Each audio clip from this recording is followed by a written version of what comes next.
Estamos en esta ocasión para invitar al doctor Daniel Cassany de la Universidad Pompeu Fabra en Barcelona, España. Nos acompaña Diana Patricia Rodríguez Pineda, que es la coordinadora del área temática 6, Educación en Campos Disciplinares. Está el doctor José Antonio Serrano Castañeda, del área 7, Prácticas Educativas en Espacios Escolares. Y su servidor, yo soy Alberto Ramírez Martinel, del área 18, Tecnologías de la Información y de la Comunicación en Educación. Y para nosotros es un gusto presentar al doctor Daniel Cassany, que será el conferencista magistral de estas áreas temáticas. Daniel, buenos días.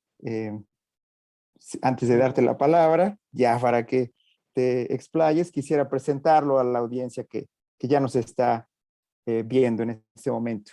Daniel Cassany es investigador y profesor universitario en la Universidad Pompeu Fabra en Barcelona, España. Es doctor en enseñanza de lenguas y literatura por la Facultad de Ciencias de la Información de la Universidad de Barcelona. Daniel ha ejercido la enseñanza en varios centros y ha sido profesor de lengua catalana en la Escuela de Formación de Profesorado de la Universidad de Barcelona. Desde 1993 ejerce como profesor de análisis del discurso en lengua catalana de la Pompeu Fabra. Es autor de artículos, libros, ensayos sobre comunicación escrita y didáctica de la lengua, materia en la que es experto. Sus publicaciones más recientes son El arte de dar clase, Letrismo en la época de la COVID-19, Enseñar en época de la COVID-19, El mundo según los libros de texto, ACD, aplicado a la ELE, Estructuras morfosintácticas y funciones retóricas de los títulos, Transcultural Literacy in Online Collaboration, and Making Sense of the New, Coherence in Massive Chats. El día de hoy, Daniel nos va a hablar sobre el video como formato de aprendizaje formal e informal. Daniel, adelante. Pues muchas gracias, Alberto, José Antonio y Diana Patricia. Para mí es un honor participar en el Comío de este año y es también una oportunidad de sacarme una espinilla o un problema porque yo tenía que venir hace muchos años presencialmente y no fue posible por distintas circunstancias, de modo que para mí es un gusto y me gustaría contribuir con una bonita conferencia que les interese a todos ustedes y que muestre de algún modo el trabajo que nosotros estamos haciendo con el video o con el vídeo, como lo llamo yo y como lo llamamos aquí en España. Les hablo desde Barcelona, desde el centro de Barcelona, desde mi despacho, donde llevo 2 años viviendo, desde la silla donde trabajo, cómo me comunico, etcétera. De modo que vamos allá a compartir pantalla. Entonces aquí tienen ustedes la presentación y están ustedes invitados a leer el código QR con su móvil o a hacer una fotografía y a llegar al vínculo de Bitly, donde yo comparto con todos ustedes esta presentación y una docena de artículos que voy a mencionar a lo largo de esta plática, ¿no? Entonces, esta plática versa sobre el tema actual de investigación, que es el uso del vídeo como artefacto de aprendizaje en contextos formales e informales, y explicaré brevemente pues, por qué he llegado a este tipo de trabajo. Entraremos ya inmediatamente en ver cuáles son las modalidades de uso actual en la educación del vídeo y pasaré ya a explicar resultados de algunas investigaciones. Primero me centraré en el contexto de aprendizaje informal, cómo algunos jóvenes utilizan determinadas características de vídeos para aprender, en este caso para aprender idioma, porque vamos a hablar de comunidades chinas, ¿no? Pero para aprender español, ¿no? Pero el grueso de mi intervención va a tratar sobre cómo se utiliza en la educación formal el vídeo para aprender en distintas áreas, no solo en lenguaje, sino también en sociales, en ciencias. Y para ello les mostraré los resultados de una encuesta a gran escala que realizamos aquí en Cataluña a 1.200 centros de secundaria, casi a 50.000 profesores, aunque solo obtuvimos un porcentaje pequeño de respuestas, y a entrevistas en profundidad realizadas a docentes de varias disciplinas que utilizan el vídeo en sus clases, básicamente de 3 modalidades, que son visualizar vídeos de cualquier tipo, después producir vídeos de alumnos, o sea, que los alumnos produzcan un vídeo, y hacer los propios vídeos del profesor. De esta última modalidad no tenemos datos, de modo que me centraré en las 2 primeras. Y en concreto espero poder mostrarles qué características tiene la producción de vídeos discentes o del alumno en la educación formal en Cataluña, en España, qué tipos de vídeos, qué características de extensión, duración, planteamiento tienen, qué géneros videográficos se utilizan, y un punto que me parece muy importante, que es la presencia que tiene la escritura en los vídeos.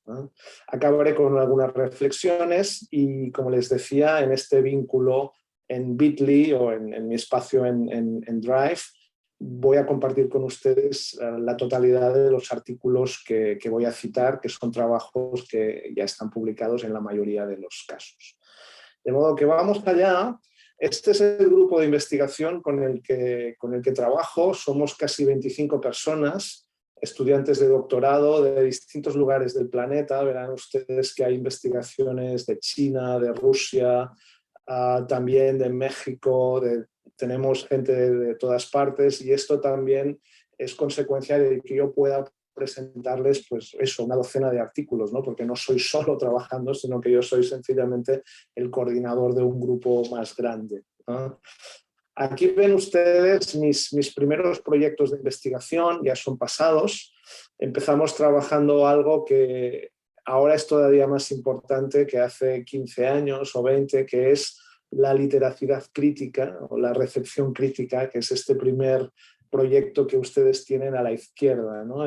Estos son sites de Google y está todo en abierto, porque al ser investigación pública pagada con dinero de la ciudadanía, estamos obligados a que todo esté en acceso abierto. De modo que si ustedes van a los sites, que han cambiado un poco porque ha cambiado la configuración, pero siguen teniendo la misma información, pues ustedes verán todos estos proyectos. El último que aparece aquí es el IES, Instituto de Educación Secundaria 2.0, One per One o One Laptop per Child, ¿no? Que es un proyecto precisamente sobre la digitalización de las clases, ¿no? Entonces, en este proyecto fue cuando empezamos a trabajar propiamente lo que les voy a explicar ahora, a continuación, y vale la pena mencionarlo brevemente, ¿no?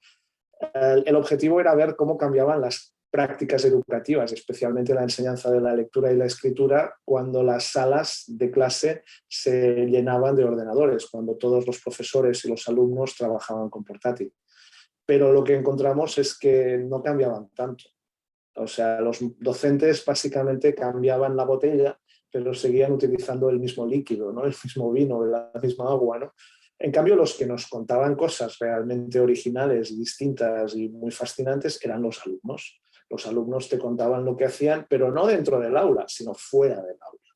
Entonces es cuando decidimos que el siguiente proyecto tendría que ser el que ustedes ven aquí, IQ del 15, donde lo que hacíamos ya no era focalizar en lo que hacen los profesores, sino lo que hacían los alumnos fuera del aula. Pero lo hacíamos desde las escuelas, porque éticamente era mucho más fácil entrar a los chicos o entrevistar a los chicos y conocerlos dentro de una escuela, porque claro, fuera era, pues bueno, intentar llegar a su casa, que era mucho más complicado, ¿no? De modo que la fotografía que ustedes ven en esta diapositiva, donde ven ustedes que estamos todo el equipo de investigación, se transformó en la fotografía de nuestros avatares en la investigación sobre cómo se construye la digitalidad, cómo los adolescentes avanzan en Internet, ¿no? Entonces, en este proyecto descubrimos que efectivamente los chicos hacían cosas muy interesantes en Internet, en las redes sociales, escribiendo y leyendo fanfic, etc. Y pronto nos dimos cuenta que no todos tenían el mismo nivel de desarrollo y de sofisticación, sino que había unos pocos que eran los que hacían cosas más interesantes en la red y que aprendían más. Lenguas, tecnología, cultura que les interesaba, etcétera, ¿no? Y estos, los que aprendían más, eran los frikis, los fans, los chicos más apasionados por un cómic, por un videojuego, por una música, un grupo, etcétera, ¿no? Y entonces nuestro siguiente proyecto, que ustedes ven aquí a la derecha, fue el fandom, ¿no? The Kingdom of Fans, cómo los chicos fans aprenden cosas que les interesan fuera, ¿no? Entonces les invito a consultar este informe del Centro Reina Sofía sobre adolescencia y la juventud en España, que es un texto de 250 páginas donde están los resultados de este proyecto fascinante en el que vemos cómo los chicos aprenden multitud de cosas haciendo vídeos, participando en redes sociales, cooperando, haciendo traducciones amateur, increíble.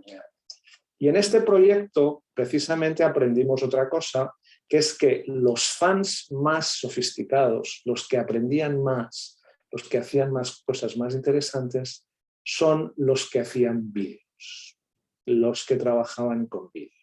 Y aquí llegamos al quid de esta charla, ¿no? Porque ven ustedes la historia que hay detrás. O sea, yo no soy una persona especialmente tecnológica, pero la vida de investigador me ha llevado a este camino, ¿no? A este hito, ¿no?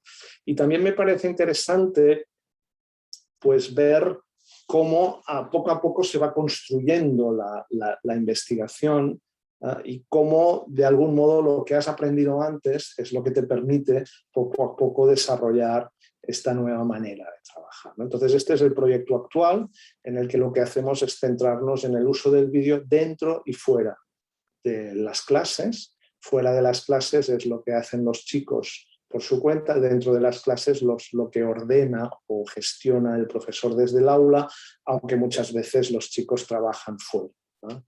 Entonces, bueno, vamos a seguir. Otro hito que marcó mucho mi interés por este tema fue cuando en 2009, de golpe y porrazo, recibí una alerta de Google diciéndome que se habían publicado varios vídeos en YouTube que me mencionaban a mí y yo no sabía nada. Entonces me fui a ver y me encontré vídeos como... En este caso, Daniel Casani, me preocupa qué voy a decir, qué comentario emitir, pero como digo, buenas noches, Daniel Casani. De antemano... Fíjense que está en Querétaro el vídeo, es mexicano, ¿no? Y no solo ese, sino que había pues como un montón de vídeos que trataban de fragmentos de libros que yo había escrito, de los que yo no tenía ninguna idea, ¿no? Entonces, buscando un poco, descubrí pues, que eran vídeos de proyectos de aprendizaje de escuelas normales o de universidades mexicanas y de otros lugares que como tarea final o como tarea de aprendizaje de un curso de formación de maestro, pues los chicos tenían que hacer un vídeo, ¿no? De algún libro mío o de algún fragmento. Entonces tengo una colección en YouTube, si ustedes van a YouTube, a mi canal de YouTube, de vídeos de interpretaciones mías, ¿no? Entonces fue cuando poco a poco empecé a tomar conciencia, en esta segunda anécdota, de que el vídeo se estaba convirtiendo en una herramienta formal de aprendizaje también. No era solo una cuestión de fans o de frikis que trabajaban, ¿no? Y a partir de aquí fue cuando pues, organizamos este proyecto que les voy a comentar ahora con más detalle. De modo que nos centramos en dos contextos distintos educativos, lo que sería por un lado la enseñanza formal, como ven ustedes en este esquema, que pueden tener distintas modalidades, ¿no? Presencial, en línea, síncrona, asíncrona, con MOOCs, etcétera, pero nosotros nos centramos sobre todo en el aula física, si quieren un poco híbrida, porque ya no quedan prácticamente, ¿no? Educación en secundaria que no tenga un componente digital, ¿no? Como mínimo aquí en España prácticamente todos los centros tienen una plataforma digital y dependiendo del profesorado y del alumnado, pues se participa más en la nube o no, ¿no? Pero sí que hay actividad y la actividad en la nube está dirigida desde la presencialidad, ¿no? Y por otro lado hay esta parte que también me interesa de aprendizaje informal, de cómo los chicos por su cuenta aprenden diversidad de cosas que les interesen, sin maestros, sin libro de texto, cosas que no están en el currículum, etc. Y en concreto les voy a hablar de algo que yo creo que en los últimos años ha cobrado mucha novedad, que es el streaming, ¿no? Es ver cine en streaming y el tipo de cosas que hacen los jóvenes viendo streaming y cómo aprenden a través de estos recursos, ¿no?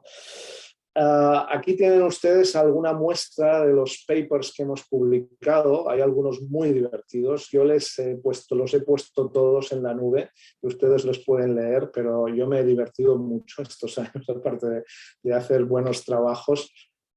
Por ejemplo, que se titula ¿Qué deberá poner allí del drama y el K-pop a un curso de coreano?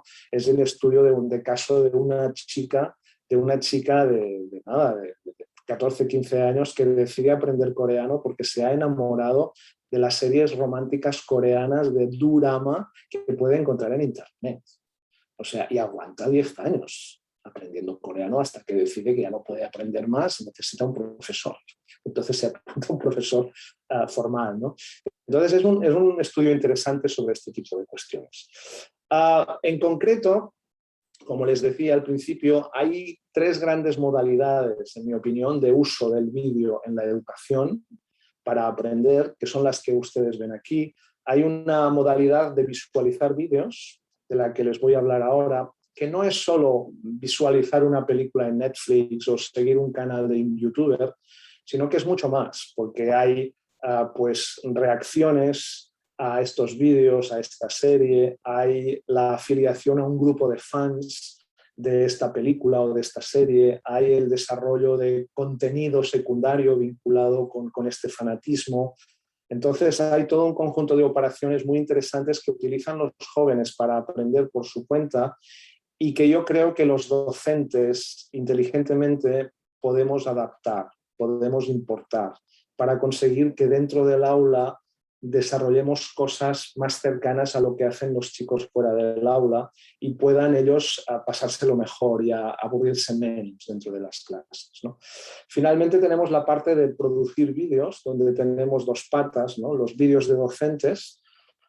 Estos yo creo que son más recientes todavía y están muy vinculados a las prácticas de enseñanza en línea, por ejemplo, muy importante en el caso de enseñanza de idiomas en línea, ¿no? Y con el confinamiento todavía más. Y luego también a la digitalización de las clases presenciales que hemos padecido, ¿no? en la época de la COVID y que probablemente va a dejar algunas secuelas, ¿no? Lo que decimos que algunas cosas han llegado para quedarse y no se van a ir, ¿no? Entonces de esto no voy a hablar porque no tenemos tantos datos. En cambio, sí que hablaré de qué tipo de vídeos hacen los estudiantes de secundaria siguiendo las propuestas de su profesor. No hay mucha bibliografía al respecto, o sea, para escribir los papers hemos buscado todo lo que hemos podido y hay mucho en la enseñanza de idiomas extranjeros, hay menos en la enseñanza de las otras áreas y muchas veces son estudios de caso de prácticas ideales, ¿no? De prácticas eficientes, ¿no? Estudios de casos, hay quizá poca crítica al respecto, ¿no? Porque claro, pues un estudio de caso de un profesor que hace hacer esto y funciona muy bien, pues está muy bien, pero tendríamos que ver si esto pues, se puede replicar a muchos otros contextos, ¿vale? Bueno, entonces vamos con la parte informal. Entonces aquí les presento a Leticia Tiansang, que es una ex doctoranda mía que ahora ya está en la Universidad de Lenguas Extranjeras de Beijing y ella pues hizo un doctorado con nosotros y me permitió conocer pues todo esto que les voy a contar ahora, que es absolutamente fascinante, sobre los fansubers y el Danmapu. Los fansubers son jóvenes chinos o jóvenes chinas, tendríamos que decir, porque la mayoría son chicas, que se organizan en Internet de una manera totalmente sofisticada para hacer una cosa tan prodigiosa como tomar una serie completa hispanohablante, por ejemplo, La Casa de las Flores o La Casa de Papel, y traducirla íntegramente al chino de manera amateur, ilegal o alegal, si quieren, para que la audiencia china, que vive con mucha censura y con poco acceso a muchas cosas, pueda aprender, pueda gozar de esta serie y pueda pasarse. Entonces, vamos a estudiar un poco este foco. El artículo de BITS, de textos de biblioteconomía y documentación, es interesante porque explica cómo se organizan estas chicas en una organización absolutamente sofisticada, donde hay reclutamiento de trabajadoras, hay formación, hay un sistema de control, hay un trabajo en serie. Piensen que traducir, por ejemplo, y subtitular una serie completa del español al chino es una tarea ímproba. Aquí tienen un fotograma de Física o Química, que es una serie española madrileña en la que aparecían muchos estudiantes de secundaria de origen chino, ¿no? Y que tiene mucho éxito, tuvo mucho éxito en China, porque ahora ya no es tan conocida. Y entonces, pues claro, ellos lo que tienen que hacer, ellas lo que tienen que hacer es escuchar el audio, intentar subtitularlo, o sea, transcribirlo al español en amarillo, ven ustedes aquí el recuadro, ¿no? Luego, esto lo hace un equipo, luego viene otro equipo que lo traduce al chino, y luego viene otro equipo que monta los subtítulos en las dos lenguas e incluso introduce anotaciones, porque si sale, por ejemplo, una fotografía de la Gran Vía o sale una escena en la Gran Vía de Madrid, pues explican que es una de las calles principales de Madrid porque es un conocimiento que no tiene la audiencia, ¿no? Entonces, lo que estudiamos con Leticia era precisamente qué tipo de estrategias tecnológicas y culturales utilizaban estas jóvenes para intentar hacer una cosa tan increíble como entender una serie original en español en la que los españoles hablamos rápido, mal, de manera muy coloquial. Imagínense intentando hacer nosotros lo mismo con una serie china. O sea, es increíble, ¿no? Y entonces lo que hacían es lo que les voy a contar ahora, ¿no? Les voy a contar las estrategias que utilizaban, ¿no? Esa es una actividad específica de comprensión oral audiovisual, que es un tipo especial de comprensión, porque fíjense que es audiovisual, entonces tiene apoyo audiovisual, no es un discurso natural, es un discurso creado, escrito previamente, reconstruido, es ejecutado por actores, hay guiones, hay escenarios, ¿no? Está grabado, esto permite reescucharlo varias veces, es una cosa, ¿no? No es una interacción corriente, ¿no? Es un habla fingida, actuada, ¿no? Y tiene muchos elementos, ¿no? De doblaje, de subtitulación, de anotación, que permiten ir adelante y atrás y que permiten a los usuarios escuchar varias veces lo que están escuchando o incluso compartir con otras personas que tienen los mismos intereses la tarea que están haciendo, ¿no? Que es lo que vamos a ver ahora. Entonces, la primera estrategia que utilizan estas personas para intentar entender este audio, ¿no? Para poder hacer la transcripción al español, imagínense, o sea, ustedes están viendo un capítulo de una serie china y tienen que intentar transcribirla en chino. Esta es la situación, sitúense. Entonces, lo primero que hacen es elegir un pequeño fragmento y ir a las opciones de configuración de YouTube. Están en YouTube ustedes, el capítulo está allí libre, y eligen la configuración, la velocidad de elocución del vídeo y la bajan de 1 a 0,75 o a 0,5. A lo mejor, dependiendo del vídeo, 0,5 ya es demasiado y el habla queda tan deshecha, ya no se puede entender porque es demasiado lento, ¿no? Entonces quizá hay que subirlo a 0,75.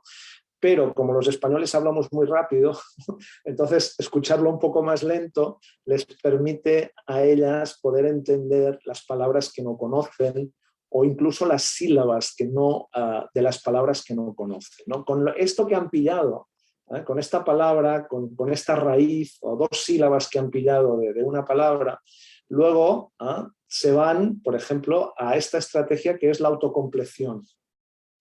La autocompleción es este submenú que ofrecen los buscadores, por ejemplo Google Search o por ejemplo Word Reference también lo ofrece, que ustedes empiezan a escribir, ¿no? Dostoyevsky y no saben cómo se escribe o cómo se ha transliterizado del ruso al español, y entonces rápidamente la ventana que se abre debajo les da distintas opciones de cómo se escribe, y ustedes solo tienen que escribir DOPS y ya pillan directamente la opción que quieren, e incluso Dostoyevsky, obras, traducciones, etcétera, ¿no? Pues entonces esto es muy usado para identificar palabras que no conocen, ¿no? Entonces ellos, por ejemplo, ellas han entendido costumbre, y entonces costumbre no es nada en español, pero Word Reference les ofrece costumbre o octubre. Ellas por contexto entienden que octubre no es y saben que es costumbre. Y luego ya con la palabra escrita pueden ir a buscar la traducción y pueden seguir, ¿no? Regresan al fragmento y vuelven a escuchar nuevamente. Estas son las dos estrategias que utilizan. Otra estrategia que utilizan muy interesante y muy actual dentro del ámbito del aprendizaje de las lenguas es buscar si hay traducciones a otras lenguas. Por ejemplo, es posible para series españolas encontrar a veces traducciones al portugués, porque en Portugal no hay doblaje de series, entonces muchas veces se subtitulan y se pueden ofrecer en internet gratis, ¿no? De modo que en alguna de las traducciones que estudiamos, las fansubers, las traductoras encontraron que había versiones en portugués, y aunque no sabían nada de portugués, estaban escritas, y esto les permitía utilizar después el traductor de Google para poder encontrar una versión, aunque fuera imperfecta, de lo que estaban traduciendo, ¿vale? Otros trucos que utilizan es utilizar las imágenes de Google, ¿no? Por ejemplo, claro, si unas jóvenes chinas encuentran la palabra Cuitlacoche o picoropos o lulo o culonas, que saben qué es, ¿no? Y se buscan la palabra, pues es posible que tampoco, por ejemplo, culonas, no creo que encuentren hormigas culonas colombianas para comer, ¿no? Lulo, pues sí que pueden encontrar más fácilmente la descripción de la fruta, ¿no? Pero las imágenes muchas veces les ofrecen una interpretación más fácil de lo que es lo que están intentando entender, ¿no? Otra opción es Wikipedia, y aquí tienen un ejemplo muy bueno, español, los chiripitifláuticos. Entiendo que nadie de los que me están escuchando ahora en este momento tiene que saber ni idea de qué son los chiripitifláuticos, porque era una especie de programa infantil de los años 60, 70, que evidentemente nadie que no tenga esta edad, pues no tenga la edad para estar viéndolo en aquel momento, pues lo recuerda, ¿no? Pero curiosamente hay entrada en inglés, en español, ¿no? Entonces tú, en Wikipedia, entonces tú lo pones en Wikipedia y te encuentras toda la información necesaria para poder entender lo que estás buscando, porque muchas veces cuando navegas por internet e intentas entender cosas, el problema es encontrar esto, ¿no? En definitiva, con estas estrategias lo que consiguen las fansubers es intentar entender este capítulo de esta serie, y yo creo que se trata claramente de estrategias que podemos usar nosotros, especialmente para enseñar segundos idiomas, pero también otro tipo de contenidos culturales que pueden ser desconocidos en la red, ¿no?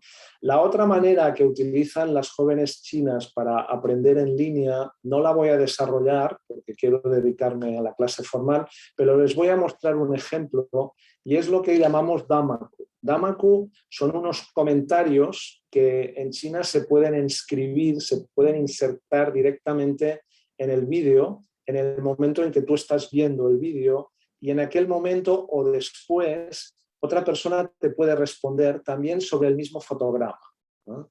Entonces van a ver ustedes que es una cosa alucinante realmente, y les voy a poner un ejemplo del Ministerio del Tiempo, del primer episodio de la primera temporada del Ministerio del Tiempo. El Ministerio del Tiempo es una serie española muy recomendable en el que se viaja a través del tiempo y se pueden visitar distintas épocas, ¿no? Entonces van a ver ustedes el primer episodio en el que llegamos a la época de Velázquez, en el momento en que está pintando las meninas.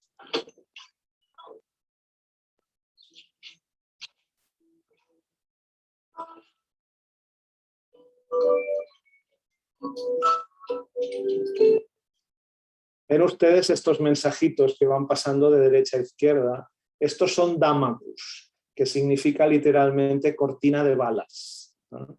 Entonces, cada una es un mensaje que envía a alguien que está en su casa viendo este vídeo, no necesariamente en tiempo real, pueden ser en distintos momentos, y entonces manda sus comentarios, ¿no? Entonces, vamos a regresar y fíjense ustedes en lo que pasa cuando aparecen las meninas.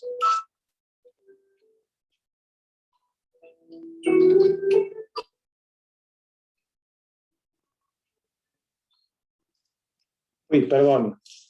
Bueno, alguien ha preguntado aquí, alguien pregunta, ¿y estas quiénes son? Estas que llevan esta miriñá, que iban vestidas de un modo tan raro, ¿no? Y alguien responde, que no se conocen entre ellas, dice, son las meninas. Y otra persona dice, pero ¿y quiénes son las meninas? Dice, son las que aparecen en el cuadro de Velázquez. Ah, el cuadro famoso de Velázquez, ¿no? Entonces pueden ver ustedes cómo los jóvenes utilizan esta tecnología que es parecida a los comentarios de un vídeo, solo que tiene más gracia porque se inserta en el propio vídeo, y es una tecnología muy, muy utilizada en el extremo asiático, en Japón y en China, etcétera, pues utilizan este sistema para compartir conocimientos de lo que están haciendo. Entonces, como resumen de esta sección, fíjense que los jóvenes pues realmente utilizan recursos muy sofisticados para desarrollar las tareas que les interesan en su mundo privado, en su mundo ocioso, ¿no? Entonces desarrollan procedimientos sofisticados para intentar entender una lengua extranjera, aprovechan todos los recursos tecnológicos de cada una de las aplicaciones. Si Google Search está prohibido en China, pues se van a Word Reference, ¿vale? Entonces todo eso lo comparten socialmente. Los fans son fantásticos porque no te dicen nunca de dónde eres o qué haces. Si compartes nuestra pasión por este grupo musical, pues yo te lo doy todo, ¿no? Y te enseño lo que necesitas y compartimos todo y aprendemos todo, ¿no? Entonces, son técnicas y recursos que yo creo que podemos aprovechar en las clases. Y este es un ejemplo para ver cómo el estudio de lo que ocurre en las situaciones informales de aprendizaje puede enriquecer la enseñanza formal, ¿no? Me parece un ejemplo paradigmático de esta estrategia de investigación. Pero vámonos ya a la clase, a lo que ocurre dentro de la clase, ¿no? Y entonces, pues bueno, en la época de la COVID, en la época del confinamiento, nosotros no podíamos ir a los centros, no podíamos hacer entrevistas a los docentes cara a cara, ver, y entonces decidimos digitalizar la investigación y decidimos hacer una encuesta. Entonces preparamos una encuesta de casi 40 preguntas que pilotamos, que desarrollamos y convencimos al gobierno catalán para que nos diera acceso a las 1.200 y pico centros de secundaria que hay en esta región y a los 50 y pico mil de profesores de secundaria que trabajan en estos centros, ¿no? Entonces, bueno, la encuesta que la lanzamos en marzo de este año nos ha dado muchísimos datos. Aquí solo les voy a presentar algunos, pero son datos de todas las disciplinas sobre el uso del vídeo, básicamente en dos modalidades, que son la visualización de vídeos y la producción de vídeos de alumnos, ¿no? Y las tres preguntas que intentaré responder brevemente en esta media hora que tengo es: ¿qué prácticas de producción de vídeo del alumno son las más frecuentes y cómo se desarrollan? ¿Qué géneros y subgéneros de vídeos se utilizan? ¿Y qué función desempeña la escritura en este ámbito, ¿no? Hablaré un poco también de visualización de vídeos, pero menos, ¿no? Aquí tienen la metodología que utilizamos para desarrollar esta propuesta. Entonces, en primer lugar, lo que hicimos fue, con una estrategia de bola de nieve, identificar intencionalmente centros y docentes que trabajaban básicamente con la producción de vídeos de alumnos, ¿no? Entonces, para eso utilizamos los contactos previos que teníamos con docentes de los centros de secundaria. También exploramos las webs de estos centros, si tenían canal en YouTube o en Vimeo, y identificamos aquellos centros donde había vídeos hechos por alumnos. Nos pusimos en contacto con ellos y con eso conseguimos un corpus de 200 vídeos, básicamente hechos por alumnos, muy representativo, muy amplio, y reclutamos a 10 docentes que habitualmente hacían producción de vídeos de alumnos en sus clases, ¿no? Preparamos guiones de entrevista específicos para cada uno a partir de los vídeos recopilados que nos habían dado o que habíamos visto en la red. Hicimos las entrevistas en profundidad con ellos y a partir de sus respuestas y del análisis de vídeos preparamos la encuesta, primero en Google Forms que pilotamos y revisamos, y después, ya cuando teníamos la versión definitiva, solicitamos permiso a la administración para acceder a los 1.200 centros, que no fue fácil, pero lo conseguimos. Lanzamos la encuesta en marzo en SurveyMonkeys, que ofrece más recursos que Google Forms, aunque sea de pago. Y ya con los resultados obtenidos hicimos un par de data sessions con las autoridades educativas, ¿no? Una data session pues es una sesión en la que nosotros presentamos los datos y pedíamos interpretaciones de estos datos, ¿no? Y a partir de, es parecido a un focus group, pero mucho más específico con el análisis de determinados resultados, ¿no? Y a partir de aquí, pues ya hicimos un informe de retorno y ahora estamos en la fase de publicar papers, ¿no? Los datos generales de la encuesta los tienen aquí. Enviamos la encuesta a 1.230 centros, son 54.255 docentes potenciales, nos respondieron 1.560, no fue la mejor época, estábamos confinados, era cerca del final de curso porque se retrasó mucho todo el proceso, pero las respuestas completadas son la mayoría, un 87%, incluso mucho más porque muchas no son completas porque no dieron su correo electrónico personal para hacer una entrevista, pero respondieron prácticamente a la mayor parte de las preguntas. Y hay una representatividad de todo el territorio, ¿no? Entonces, vamos a ver los resultados. Entonces, los resultados son los siguientes. Solo un 7,5% de los docentes que respondieron dicen no utilizar vídeos, de modo que el vídeo es ya una práctica muy generalizada en la educación secundaria. Esto implica pues, que nos encontramos con infraestructuras en las que hay ya pues, un proyector de vídeos, hay una pantalla, hay recursos para poder verlo, ¿no? Pero también, sobre todo, que los docentes son conscientes del potencial de interés que tienen los vídeos como fuente de aprendizaje, en el sentido de que el docente ya no es el único detector del conocimiento y que los vídeos permiten desde el aula acceder a múltiples realidades, permiten, por ejemplo, suplir la ausencia de laboratorios, mostrando pues, experimentos, reproducciones, simulaciones de experimentos, permiten acceder a diversidad cultural, etc., ¿no? También vimos a partir de aquí que el porcentaje de docentes que solo visualizaban vídeos y que no proponían tareas de producción es pequeña, es un 20% solo, de modo que la producción de vídeos en algún momento también se realiza. Después veremos que hay que matizar esto, porque el confinamiento probablemente favoreció que los profesores que nunca antes habían propuesto a sus alumnos que grabaran vídeos lo hicieran, porque los alumnos estaban en sus casas, lógicamente, ¿no? De modo que el resultado de esta primera aproximación global es que claramente los vídeos van ganando presencia en la educación secundaria y empiezan a ser un instrumento importante de aprendizaje, ¿no?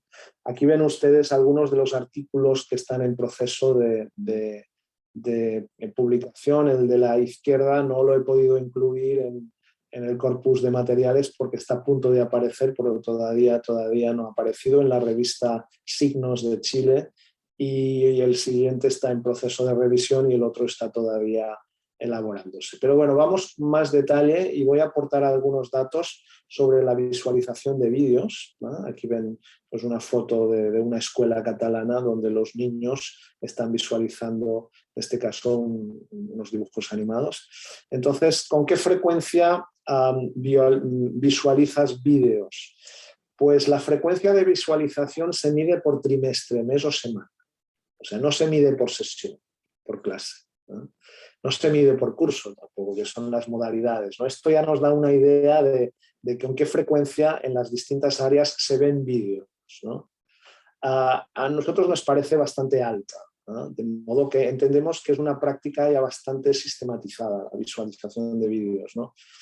La visualización de un vídeo o más de un vídeo por clase es muy baja, es inferior a un 2%. ¿No? De modo que si ven ustedes las cifras, la lengua de interficie es el catalán, pero se entiende fácilmente. Yo he traducido todo lo que era más importante, pero fíjense ustedes que donde hay más resultados es en trimestre, en mes o en semana, o sea, en la parte izquierda de la tabla donde están los resultados, ¿no? Si tomamos como referencia los vídeos que se producen por semana, pues las áreas donde se visualizan más vídeos son lengua y literatura, lenguas extranjeras o idiomas, ¿no? Y hay muchos menos vídeos en física y química, biología y geología y en matemáticas. Es donde hay menos en estas tres áreas. Eso también nos da una percepción de cómo está penetrando el vídeo en la educación secundaria. Bueno, seguimos. ¿Qué objetivos tiene la visualización de vídeos? Aquí los profesores podían marcar más de 3 y aquí ven ustedes las barras, ¿no? Aprender contenidos de asignaturas sería el verde, informar, contextualizar o justificar una tarea, el amarillo. El azul es presentar modelos o ejemplos, por ejemplo, de un experimento o de algo que tienes que decir, de una exposición oral. Motivar, de manera general, sería el azul claro. Entretener sería el rojo y otros. Fíjense ustedes que entretener y el otros es lo más bajo, de modo que un dato muy positivo e interesante es que el objetivo principal de visualizar vídeos es aprender contenidos de mi disciplina, ¿no? Entonces, es relevante porque vemos cómo los docentes claramente entienden la visualización de vídeos como una práctica formal de aprendizaje del currículum. No es una tarea de entretenimiento para final de semana o para final de trimestre, sino que es una tarea formal, interesante, ¿no? Es interesante también que el objetivo de presentar modelos y ejemplos sea el más relevante para biología, geología, física, química y matemáticas, porque nos ofrece el dato claramente que el género de vídeos que prefieren estas áreas probablemente son los tutoriales o las simulaciones de experimento que son pertinentes para su área, ¿no? En cambio, esto no es tan relevante, por ejemplo, en el resto de áreas. Bueno, voy rápido porque hay mucho que ver. ¿Qué géneros de vídeos visualizas, ¿no? Más concreto? Y aquí vemos como, por ejemplo, pues los periodísticos son muy habituales en sociales, lenguas e idioma.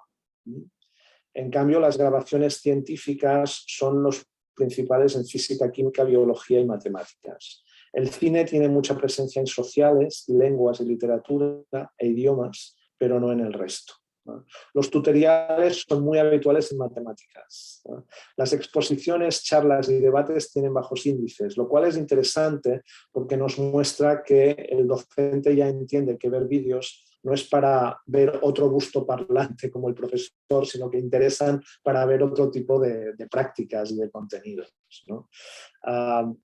Podemos ver también algo interesante como la utilización del vídeo se va customizando o adaptando a la naturaleza de cada área del currículum, ¿no? Lo cual significa más penetración y más solidez en la penetración, ¿no? Bueno, vamos a ver ya datos sobre la producción de vídeos, ¿no? Rápidamente, ¿no? Cómo los alumnos producen sus propios vídeos a partir del instituto, ¿no? Entonces, la primera pregunta sería esta, ¿no? ¿Producen vídeos tus alumnos como tarea de asignatura? El 70% de los que respondieron el cuestionario dicen que sí, en algún momento u otro, ¿no? Pero no es una opción muy habitual. O sea, fíjense que el 47% elige 1 o 2 por curso, ¿no? De modo que producir vídeos es una actividad de algún modo especial, ¿no? Es una actividad extra, no es algo corriente.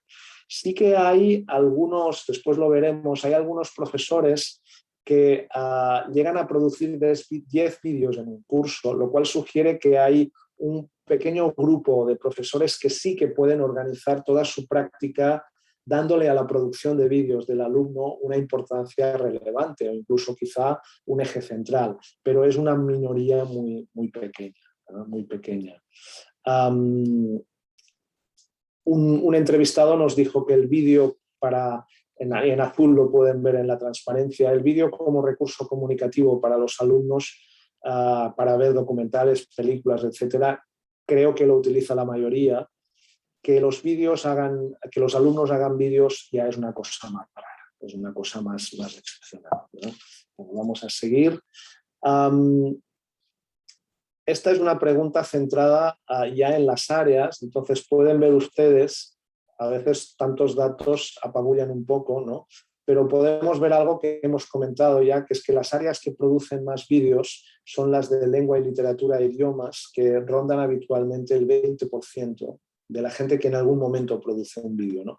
Y en cambio los que producen menos son matemáticas, física y química y biología. Vamos a seguir. ¿Cuántos vídeos hacen tus alumnos, ¿no? Y aquí pueden ver lo que les comenté, que lo más frecuente es 1 o 2 por curso, del 70%. ¿No? Una minoría hace 3-5 por curso. ¿No? Tienen el tercer punto esta idea de algunos docentes que hacen hacer más de 10 vídeos, 10 o más vídeos. ¿No? ¿Por qué se hacen pocos vídeos, ¿no? Los entrevistados dicen que exige mucho tiempo producir un vídeo de los alumnos. Muchas veces falta apoyo del centro y del equipo docente. O sea, después lo veremos, pero algunos docentes dicen claramente que se sienten solos haciendo vídeos, que se sienten un poco aislados, ¿no? A veces algunos profesores hablan de la exigencia de seguir un currículum más tradicional que no contempla la utilización de vídeos. Esto yo creo que lo podríamos discutir, ¿no? Yo no sé si los currículums actuales especifican qué herramientas tienen que utilizarse, pero en cualquier caso es el dato que aportan los docentes, ¿no? ¿Qué objetivo tiene la producción de vídeos, ¿no? Aquí nos encontramos con otro dato interesante. Fíjense que la respuesta más, los docentes informantes podían elegir 3 opciones, ¿no?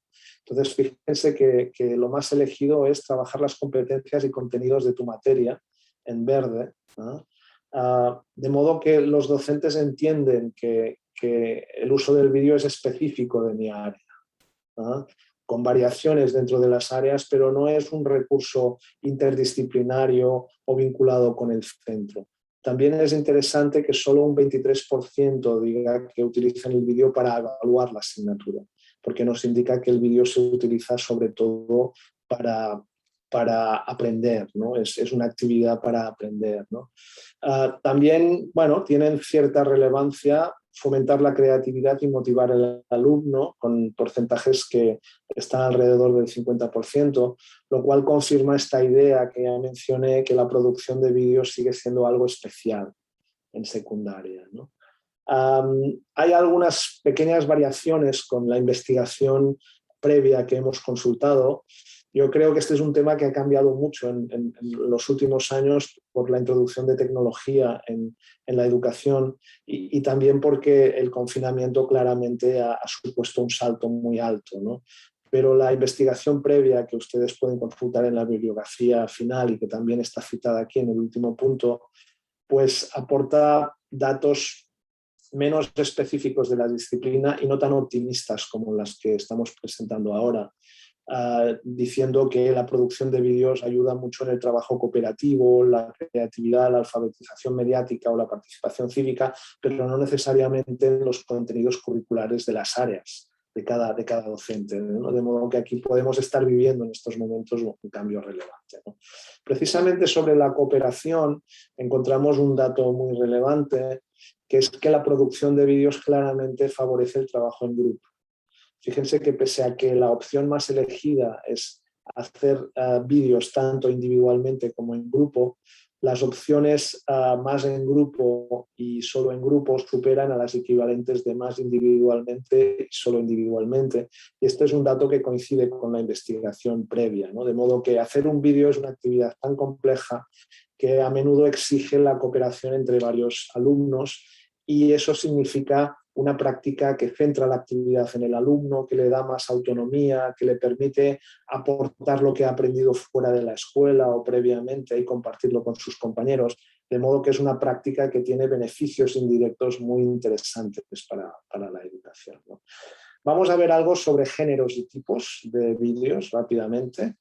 Entonces, una primera pregunta habla de cómo conciben los vídeos que se hacen los profesores, porque una cosa que descubrimos viendo los canales de vídeo de distintos centros de aquí es que puedes encontrar, por ejemplo, muchos vídeos institucionales de celebraciones de fin de curso, de salidas extraescolares, de celebraciones de Navidad. Por ejemplo, es muy habitual aquí que a final de trimestre, antes de Navidad, el último día, haya una especie de festival donde distintos grupos han preparado números de teatro, de música, de recitación, y esto se graba en vídeo y se cuelga en la web, ¿no? Entonces, estos serían vídeos de centro, ¿no? Luego tenemos proyectos interdisciplinarios, ¿no? Escuelas que trabajan por proyectos donde el profesor, pues, de lengua, de matemáticas, de sociales y de tecnología trabajan juntos en un proyecto y el resultado es un vídeo. Claro, en este caso los vídeos son interdisciplinarios, ¿no?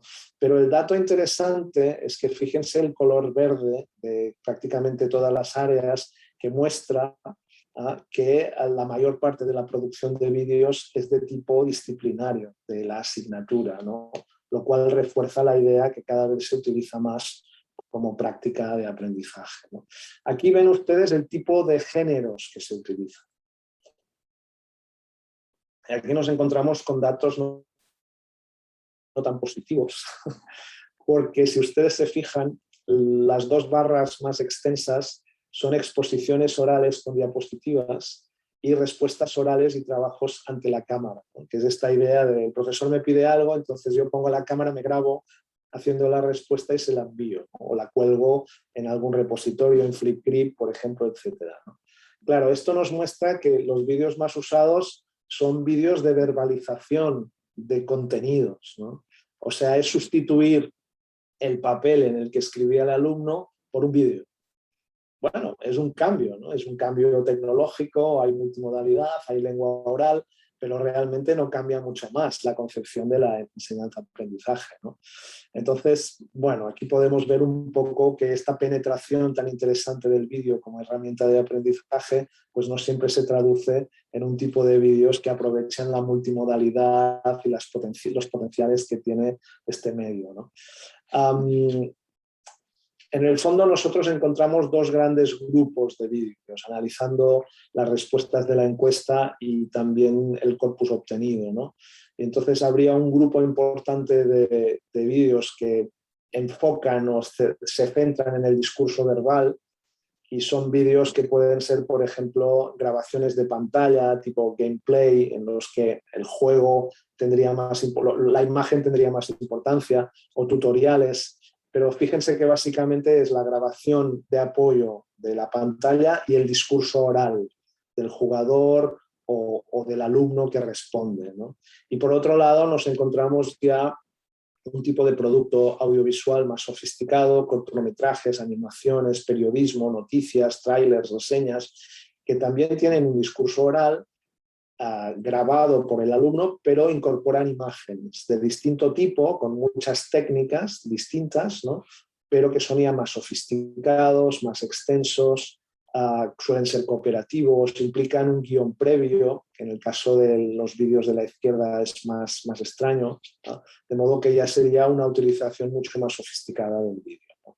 Vamos a la última pregunta, que era ¿qué ocurre cuando las monografías escritas, los trabajos escritos pasan a ser vídeos, ¿no? Que es lo que muestra esta pantalla? Esta es una pregunta que genera mucha inquietud entre los docentes, que, bueno, pues nos hemos educado en un contexto alfabetizado y que evidentemente consideramos que la escritura es un elemento esencial del aprendizaje en cualquier disciplina, y entonces nos escandalizamos cuando pensamos que todo lo escrito puede ser sustituido por vídeos, porque pensamos que va a desaparecer la escritura y que con ella desaparecerá todo lo que implica la escritura, ¿no? Entonces este era un punto muy interesante de la investigación que nos interesaba poder responder, ¿no? Entonces la respuesta es contundente, y entonces es que la escritura tiene vida y tiene mucha vida cuando trabajamos con vídeos. O sea, la idea de que el vídeo es una grabación oral sin ningún tipo de elaboración previa escrita es tremendamente ingenua y se corresponde un poco con la idea de que escribir es como hablar, ¿no? Que basta rellenar una hoja en blanco y ya está, ya se ha acabado. No, esto no es así. Solo un 7,5% de los docentes que respondieron a la encuesta reconocieron que habían renunciado a la escritura antes de grabar. Sí que hay un 20% de docentes que dicen que no se escribe nada después de grabar, pero solo de estos pues utilizan algunos pequeños recursos de escritura como añadir títulos, créditos o cosas más sofisticadas y cada vez más importantes como por ejemplo anotar el vídeo con imágenes y comentarios, añadir subtítulos en varias lenguas, hacer la transcripción del audio, etcétera, ¿no? De modo que en conjunto el 92% de las respuestas explica que se utiliza algún tipo de escritura, sobre todo antes de la grabación del vídeo, y que pueden ser borradores del contenido que se va a decir, puede ser un esquema del proceso que se seguirá para elaborar el vídeo, un storyboard o un guión detallado con distintos grados de sofisticación de cómo va a ser el vídeo, ¿no? De modo que es una escritura importante, técnica, decisiva para construir el vídeo, ¿no?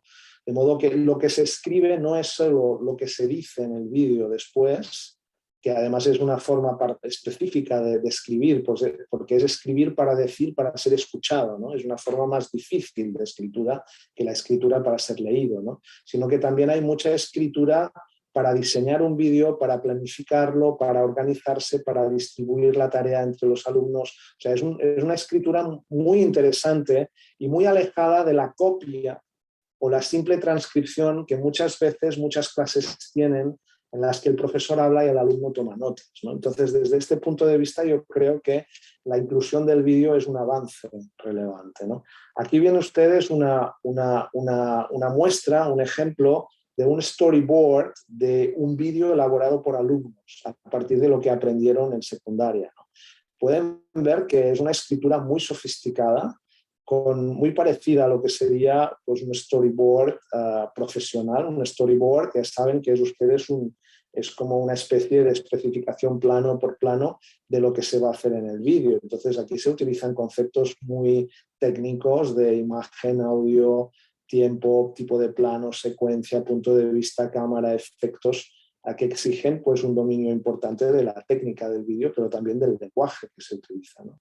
De modo que para los docentes, y esta es una frase que me gusta mucho que nos dijo uno de los docentes, pues los alumnos están como con muchas ganas de grabar, ¿no?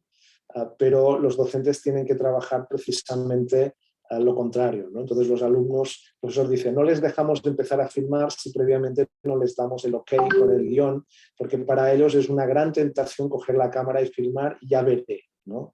Cuesta mucho que escriban previamente, la gran pelea, ya está, me pongo a filmar, dicen los alumnos, ¿no? Y dices, no, tú tienes que hacer primero el guión y después ya veremos cómo grabas, ¿no?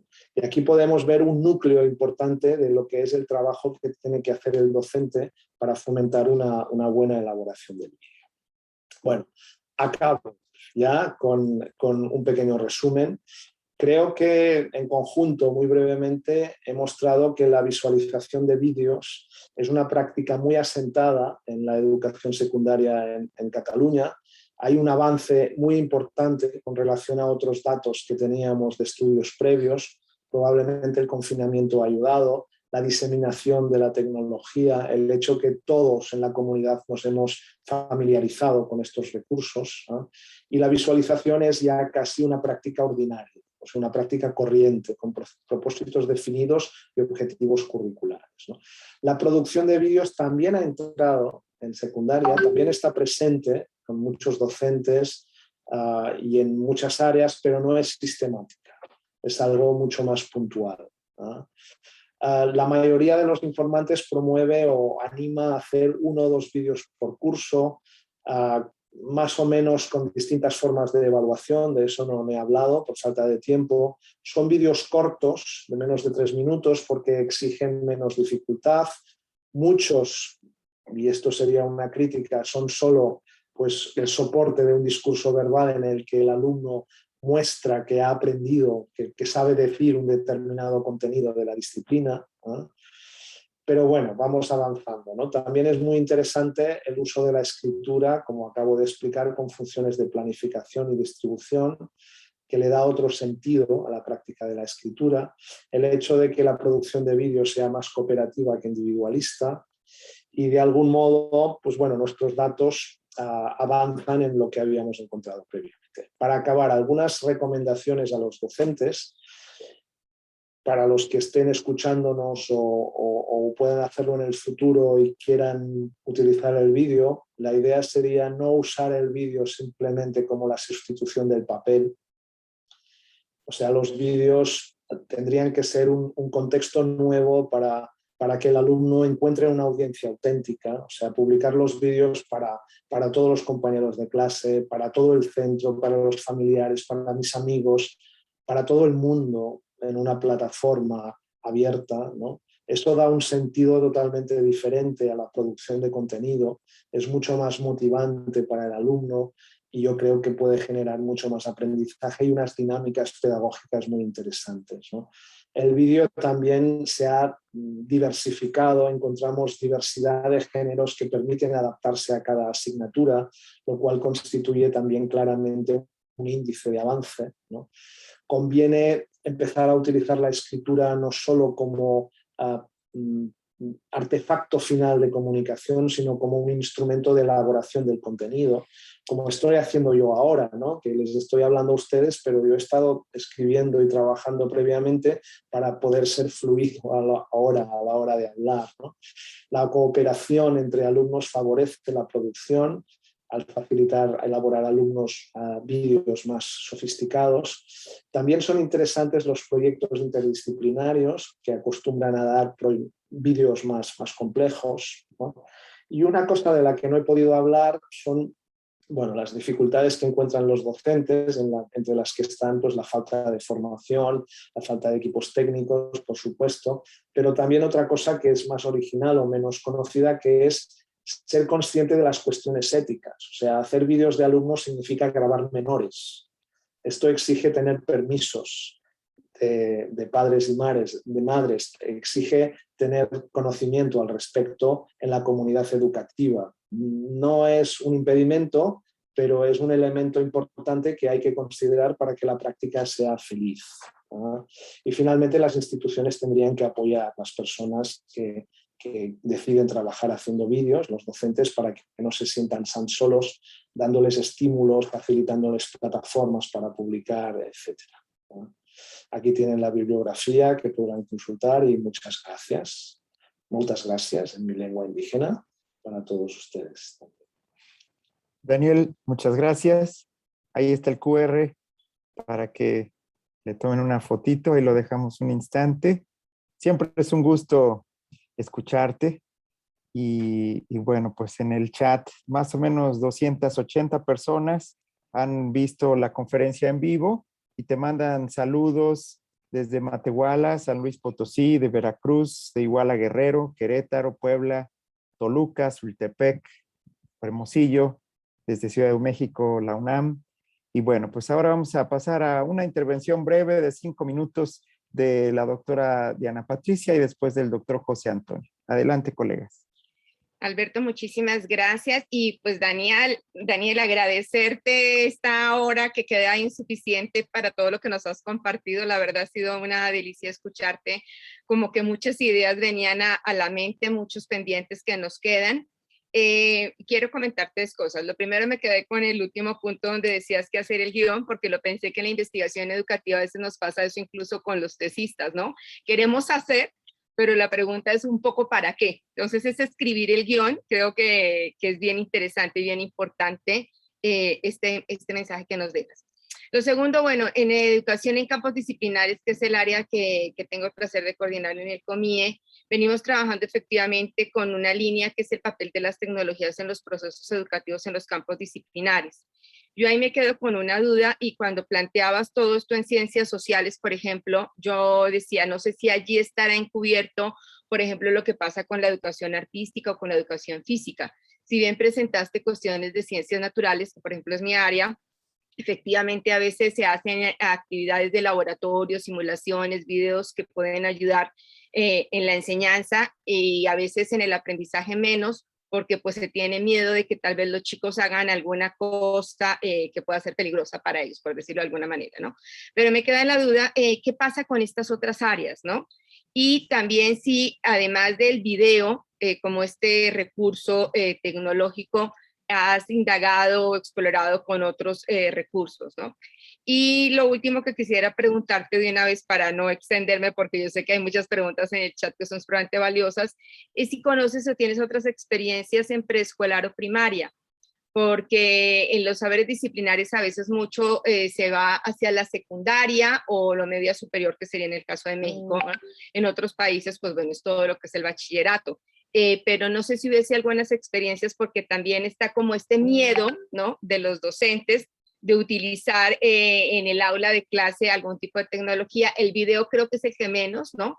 Más allá de estos dos géneros que tú nos presentabas, tal vez el del enfoque centrado en el discurso, ¿no? De pongo el PowerPoint, me grabo, etcétera, pero no sé si hubiese algunas experiencias en ese sentido. Bueno, y solamente agradecerte, súper interesante, y nos dejas muchas tareas que hacer en la investigación educativa en campos disciplinares.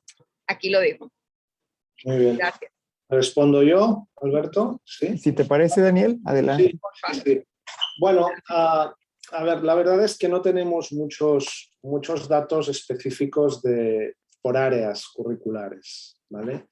Porque al ser el currículum de secundaria muy abierto y haber centros muy distintos, por ejemplo, pues no sé, hay centros de música, ¿no?, donde el fuerte es la educación musical. Entonces, claro, no hicimos preguntas específicas al respecto porque lo que nos interesaba era una visión de conjunto, ¿no? Entonces, lamentablemente no tenemos datos sobre la utilización del vídeo, por ejemplo, en asignaturas de educación artística, que serían muy pertinentes, ¿no?, por ejemplo, ¿no?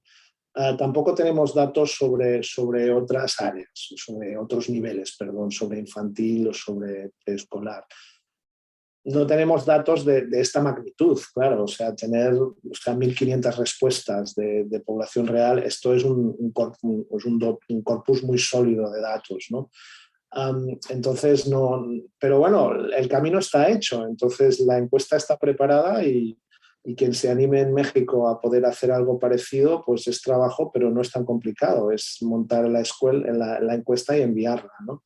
Y conseguir que haya respuestas, claro, que no es fácil, pero sí que tenemos datos más puntuales, no sistemáticos, pero por ejemplo, una doctoranda mía está trabajando en literatura inglesa, en una escuela bilingüe con literatura inglesa, viendo cómo el uso de la multimodalidad, pero no solo el vídeo, sino también otros formatos, como preguntabas, como podrían ser, por ejemplo, la elaboración pues, por ejemplo, trabajaba en leer Romeo y Julieta de Shakespeare con los alumnos, y entonces los alumnos fabricaron un balcón tridimensional donde Romeo se encontraba con Julieta, ¿no? Lo hicieron por equipos, con cartón, etcétera, etcétera, ¿no? Entonces, este era uno de los elementos, ¿no? Pero también hacían vídeos muy graciosos, con animaciones, con plastilina, con dibujitos, ¿no?, con estas técnicas especiales más infantiles o juveniles que hay, ¿no?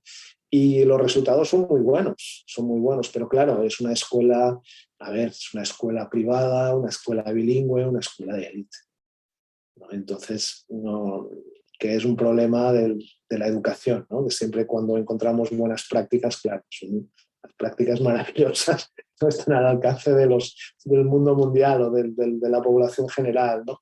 Entonces sí que tenemos también, pues hemos visto vídeos seleccionados donde podemos ver, por ejemplo, niños de infantil que explican una historia que previamente han trabajado, ¿no? Pero claro, son vídeos en los que la mediación del profesor o de la familia ya es muy relevante. ¿no? Y caía fuera de nuestro ámbito de investigación. Muchas gracias, doctor José Antonio, por favor. Bueno, Daniel, muchas gracias. Agradecerte por tu intervención. Yo creo que es muy sugerente para diferentes, no solamente para el aspecto tecnológico, la enseñanza, sino también para la formación del profesorado. Quisiera enfocarme aquí en estas preguntas porque lo que has mostrado, o siendo que has mostrado, es desde la visión de los alumnos, ¿no? No sé si... Docentes. Docentes. En este sentido, entonces, ¿hay algún dato específico, por ejemplo, sobre qué formación tenían los docentes al salir sobre uso de tecnologías, específicamente de video, al salir de su proceso formativo, y después qué tuvo que hacer el docente para poder incorporar este tipo de saber para sus nuevos retos, ¿no? Me gustaría saber si existe eso. Por otro lado, pues más o menos diste respuesta a alguna pregunta que ya tenía prevista sobre el video en la educación superior, ¿no? O sea, específicamente en la formación de, por ejemplo, de profesionales de la educación, y su uso, ¿no? Y yo creo que sí es interesante lo que presentas porque hay que ver los usos de videos producidos por otros, que eso es muy recurrente que pueda hacerse, a el hecho de tener como objetivo producir videos para los contenidos de la propia materia, ¿no? Son dos aspectos distintos, los dos son, creo, altamente formativos, pero sí son variados, ¿no? Entonces, básicamente serían estas inquietudes y también pediría que si nos pueden mostrar de nuevo el código QR, porque creo que se pasó muy rápidamente y yo creo que algunos, como por ejemplo a mí me interesaría también tenerlo. Entonces, gracias, Daniel. No, gracias a ti, José Antonio. Yo creo que se puede compartir en el chat el vínculo de Bitly, que puede ser más fácil y llega al mismo lugar. No Ahora sé lo pongo en el chat del evento y también pongo el archivo ahí en este evento para tener todo concentrado en este espacio. Bien, pues bueno, sobre la formación, la verdad es que no pudimos hacer preguntas específicas sobre este tema porque ya, o sea, una de las reglas de una buena encuesta es que no sea excesiva, ¿no? Esta exigía 7 minutos de respuestas, ¿no? Y tenía 40 preguntas, ¿no? Y ya era como demasiado, ¿no? Entonces, la suposición es que eran personas que estaban en ejercicio en secundaria, ¿no? Entonces habían obtenido un grado universitario. Nos interesaba saber cuál era el grado inicial, cuál era su formación inicial. Había algunos de comunicación audiovisual o de periodismo que previsiblemente podemos suponer que tenían formación o podían tener más formación que el resto de este tipo de herramientas tecnológicas, pero lamentablemente no tenemos más detalles. Sí que hay algunos resultados que no he comentado aquí por cuestiones de falta de tiempo, que por ejemplo sí que pedíamos la edad de los informantes y no había grandes diferencias entre periodos de edad. Sí que los docentes más maduros, por decirlo así, participaban menos en estas actividades, pero no había cambios muy relevantes entre, pues no sé, 30, 40, 50, por ejemplo, ¿no? La información más interesante para la pregunta de la formación puede venir probablemente de las entrevistas, ¿no? Donde ves que los docentes que trabajan con vídeos básicamente son docentes muy centrados en la innovación, que les interesa avanzar. Pueden ser más tecnológicos o menos, pero no son personas que tengan problemas con la tecnología, ¿sabes? En el sentido que son personas que si tienen que hacer algo, pues se ponen a hacerlo, ¿no? Y la sensación que a mí me daban era la de personas que muchas veces habían desarrollado este tipo de prácticas porque habían recibido buenas respuestas del alumnado y eso los había animado a seguir, pese a tener un contexto en los centros no siempre favorable. De hecho, muchos docentes se quejaban de una cierta soledad en este tipo de práctica, ¿no? Hay algunas iniciativas institucionales aquí para fomentar esto, pero yo creo que estamos al inicio y que aquí se puede avanzar mucho. Y pienso que las instituciones educativas, por ejemplo, pueden fomentar mucho el uso del vídeo en distintos caminos que muestran los datos, ¿no? Para favorecer no solo el uso del vídeo, porque no tenemos acciones en empresas de venta de vídeos ni de teléfonos, evidentemente, pero sí que nos interesa que haya pues, una educación más cooperativa, que los alumnos sean más protagonistas de su aprendizaje, que tengan más autonomía, que tengan una formación mediática más importante que la que tienen ahora, porque el mundo viene de esta manera, ¿no? Entonces, en este sentido, yo creo que esto es positivo. Los datos que tenemos sobre educación superior también son de la misma naturaleza que el de educación infantil, ¿no? Porque no tenemos una encuesta parecida. Sí que conocemos distintas iniciativas, en la universidad hay más recursos, los alumnos son más mayores, más responsables, pero por otro lado también las disciplinas son como mucho más específicas y no necesariamente se puede visualizar el vídeo como una herramienta para trabajar, ¿no?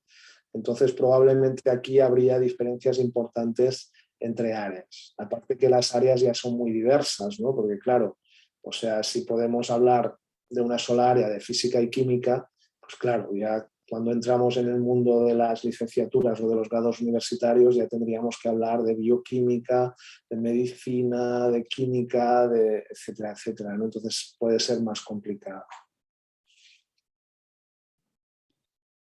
José Antonio, muchas gracias. Daniel, tenemos 10 minutos. Yo tengo una pregunta y hay varias en el chat, en los chats, porque tenemos varios chats y entonces nos llegan por el Zoom y nos llegan por la plataforma. Yo quisiera más bien un comentario. En la primera parte de la presentación hablas del video informal y es divertido, colaborativo, motivante, atractivo, autorregulado, ¿verdad? Todo lo que el video formal quisiera, ¿no? ¿Cómo le hacemos para que el video formal, el video para aprendizaje formal, se dotara de estas características que los frikis y los fansubbings logran y están a medianoche subtitulando series coreanas felices y muy motivados? Mi pregunta sería cómo dotar al video para pues el enfoque formal de estas características del informal. Y voy a juntar esta pregunta para que tú ya vayas sorteando el tiempo con las preguntas del público, de nuestros colegas que están viendo la presentación. También nos mandan saludos de Zacatecas e Hidalgo, ya me hicieron la llamada de atención. Y bueno, te comento, Rodolfo Castañeda pregunta, ¿cuál es el sentido pedagógico del video? Si hay alguna duración ideal. Elvia Garduño pregunta, ¿cómo podemos trabajar la literacidad crítica en un video? Pedro Ortiz dice, ¿cómo ha transformado el lenguaje la interacción con la cultura del video? Irma Rosaliar nos recomienda ver una charla en TED de Luis von Ahn, que la liga a tu plática. Francisca Montserrat dice, es importante tener diversas técnicas de trabajo, pero una de las que más apoyan son los videos, ya que están en muchos casos completos y así nos imparten una serie de conocimientos más amplios, más en la educación preescolar, ya que no es muy común encontrarnos con ellos en el aula. Sandra Inés dice, se pueden hacer videos interactivos insertándoles preguntas y permitir comprobar que el alumno vio y comprendió. Y también dice que en EducaPlay puede ser posible. Y dos más, Berenice Sánchez, cómo trabajar el nivel primaria con la asignatura de matemáticas. Y Teresa Peña te pregunta, ¿por qué hacer esta investigación en el nivel secundario? Si pudieras ahí articular la respuesta, tenemos 10 minutitos, 9 para salir a tiempo. Muy bien, intentaré ser breve, ¿no? Yo creo que mi presentación puede haber mostrado la producción de vídeos formales de una forma no auténtica o que no se corresponde con la realidad, porque claro, he presentado una encuesta con muchos datos, con muchas estadísticas y no he mostrado ejemplos tan divertidos como en la primera parte, ¿no? Pero no es así, o sea, yo creo que si se ponen ustedes a ver vídeos de centros educativos en España y pueden verlos porque muchos están en abierto, pueden ver cortometrajes muy divertidos de alumnos que tratan temas de bullying, tratan temas que les interesan a los jóvenes. Solo se trata de buscar canales de vídeos de centros en secundaria. ¿Por qué secundaria? Porque yo diría que es la educación obligatoria reglada donde hay más posibilidades que se utilice el vídeo, básicamente, ¿no? Incluyendo ciclos formativos, todo lo que sería educación profesional, ¿no? Pero es más fácil encontrar vídeos en secundaria que en primaria, creo yo, y en educación superior pues ya no nos interesa tanto porque no es obligatorio. Este es el único criterio fundamental. No es porque no sea interesante el resto de ámbitos, obviamente, sino porque nos parecía... A ver, yo creo que estamos en un momento en que el vídeo empieza. O sea, estamos en un momento de cambio paradigmático de artefactos, ¿no? Entonces, por eso nosotros hemos ido a buscar lo más interesante. El sentido pedagógico que puede tener un vídeo, pues pueden ser muchos, dependiendo de cómo tú lo utilices. Quien ha hecho la pregunta, no sé si vive muy rodeado de vídeos, pero yo cada vez mi interacción es más habitual con el vídeo.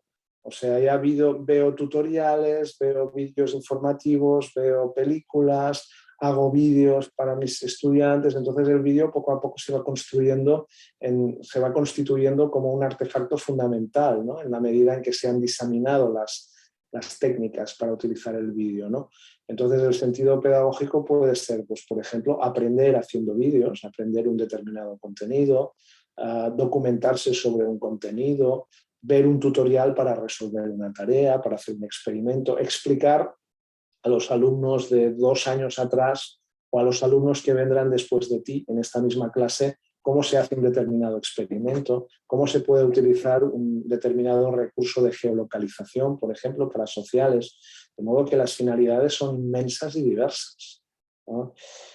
¿Cómo trabajar la literacidad crítica? Pues de modo muy parecido a cómo trabajamos los textos escritos, ¿no? De hecho, los deepfake, creo que se llaman, o los vídeos fake, que son estos que están llegando ahora, en los que se ha manipulado el audio de un personaje para hacerle decir cualquier otra cosa contraria a lo que puede pensar.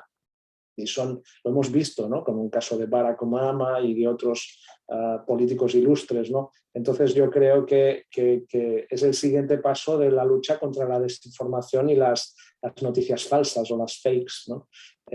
No cambian las estrategias, cambia sencillamente el producto, ¿no? Y efectivamente no he hablado aquí porque hay muchas opciones de las posibilidades de utilizar el vídeo de manera interactiva. De hecho, en la preparación de vídeos del docente, pues un punto importante es para qué se utilizan vídeos, por ejemplo, para preparar tareas en las que tú con apps específicas insertas preguntas de comprensión, para hacer corrección de actividades, por ejemplo, docentes que lo que hacen es, en vez de responder por escrito una corrección, pues envían un vídeo, envían un audio, un pequeño audio o un vídeo incluso, del profesor al alumno o a los alumnos. Entonces hay mucha diversidad que claramente indica que esto va a crecer en el futuro, nos guste o no nos guste. Pues a nombre de Diana Patricia Rodríguez Pineda de la UPN, coordinadora del área temática 6, Educación en Campos Disciplinares, José Antonio Serrano Castañeda de la UPN, coordinador del área temática Prácticas Educativas en Espacios Escolares, y de su servidor y amigo Alberto Ramírez Martinel de la Universidad Veracruzana, coordinador de Tecnologías de la Información y de la Comunicación en la Educación. Agradecemos a Daniel Casani por la conferencia magistral de estas 3 áreas temáticas, el video como formato de aprendizaje formal e informal. Los invitamos a seguir con el programa el día de hoy y mañana. Buenos días, colegas. Muchas gracias, Daniel. A ustedes. Tengan Gracias, Daniel. un buen congreso. Muchísimas Gracias, colegas. Buenas tardes. Gracias. Buen día. Recuerden que estamos en pandemia, por favor. Recuerden cuidarse y cuidar. Sí, cuidarnos. Decir gracias. Y ahora que estaba hablando Daniel del trabajo colaborativo, este es un buen ejemplo del trabajo de varias áreas en colaboración para pensar la investigación educativa. Gracias, súper. Gracias, Daniel. Buen día.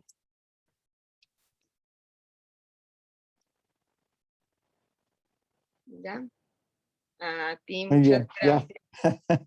Ya salió de